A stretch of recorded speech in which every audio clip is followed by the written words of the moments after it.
प्यारे साथियों, आज की इस वीडियो में हम लोग क्लास 10th का बायोलॉजी का तीसरा चैप्टर जो हम लोगों का है पौधे एवं जंतुओं में जनन, इसको पढ़ने वाले हैं। और दोस्तों, इस वीडियो में हम लोग केवल बेसिक जानकारी ही हासिल करेंगे, लेकिन इससे जो आगे वाली जो हमारी वीडियो आएगी ना, उसमें हम इस चैप्टर को टॉपिक बाय टॉपिक कवर कर लेंगे। तो दोस्तों चलिए हम लोग वीडियो स्टार्ट करते हैं और दोस्तों समझते हैं कि reproduction in plant and animal होता क्या है। तो दोस्तों देखिए, हमारा चैप्टर का नाम है पौधों एवं जंतुओं में जनन, reproduction in plant and animal. तो सबसे पहले साथियों हम लोग ये समझ लेते हैं कि जनन होता क्या है।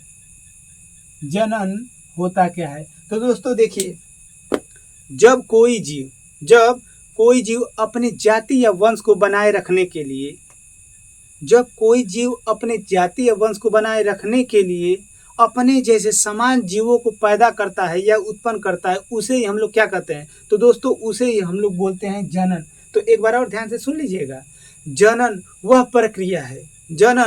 प्रक्रिया है जिसके फलस्वरूप कोई भी जीव अपने जाति या वंश को बनाए रखने के लिए अपने जैसे समान जीवों को क्या करता है? तो उत्पन्न करता है या पैदा करता है, उसे ही हम लोग बोलेंगे जनन। अब समझ लेते हैं दोस्तों कि जनन कितने प्रकार का होता है। तो दोस्तों जनन 2 प्रकार का होता है। जनन कितने प्रकार का होगा? तो जनन 2 प्रकार का होगा। एक तो आपका होता है लैंगिक जनन। क्या होता है? तो पहला आपका होता है फ्रेंड्स लैंगिक जनन,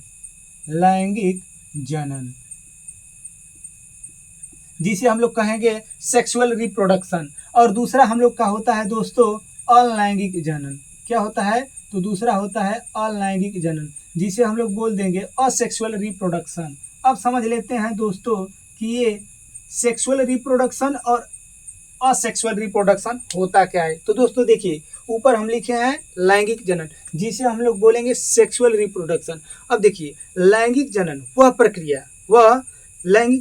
प्रक्रिया है जिसमें जीव उत्पन्न करने के लिए या बच्चा पैदा करने के लिए जो 2 जीवों की क्या होगी? तो 2 जीवों की आवश्यकता होगी। जहां पर 2 जीव मिलकर किसी तीसरे जीव का क्या करते हैं? तो किसी तीसरे जीव का निर्माण करते हैं, वहां पे लैंगिक जनन कहलाता है। तो लैंगिक जनन किसे कहेंगे? तो लैंगिक जनन वह प्रक्रिया है जिसमें अपने जैसे जीव को पैदा करने के लिए 2 जीवों की क्या होती है? तो 2 जीवों की आवश्यकता होती है। अब देखिए दोस्तों, हम लोग समझ लेते हैं कि अलैंगिक जनन होता क्या है। तो इसे बोलते हैं हम लोग दोस्तों एसेक्सुअल रिप्रोडक्शन, यानी कि इसमें जीव को जनन करने के लिए या अपने जैसे जीव पैदा करने के लिए किसी दूसरे की आवश्यकता नहीं होती है। वह स्वयं ही क्या कर सकता है? तो वह स्वयं ही अपने जैसे समान जीवों को उत्पन्न कर सकता है। तो हम लोग इसमें कहेंगे कि जनन की वह प्रक्रिया जिसमें जीव अपने जैसे समान जीव को पैदा करने के लिए स्वयं ही क्या होता है? तो स्वयं ही सक्षम होता है,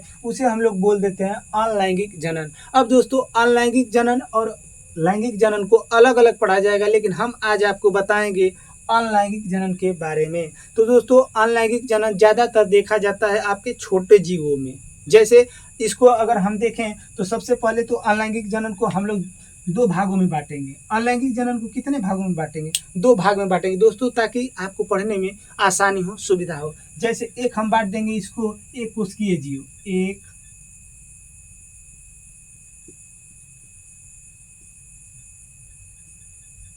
एक कोशिकीय जीव हम इसको बांट देंगे एक कोशिकीय जीव में अलैंगिक जनन, और दूसरा बांट देंगे बहुकोशिकीय जीव।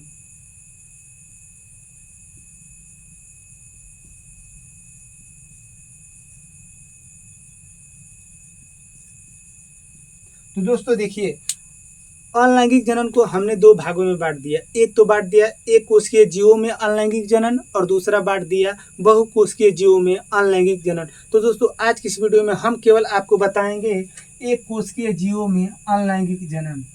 एक कोशिकीय जीवों में अलैंगिक जनन कैसे होता है? तो इसके लिए देखिए दोस्तों, इसमें जो एक कोशिकीय जीव है ना, इसमें हम लोग का आता है क्या? तो इसमें हम लोग का होता है विखंडन। क्या होता है? तो विखंडन, मतलब कि हम कह लेंगे यहाँ पर विखंडन। अब समझ लीजिए, उसको हम बता दे रहे हैं।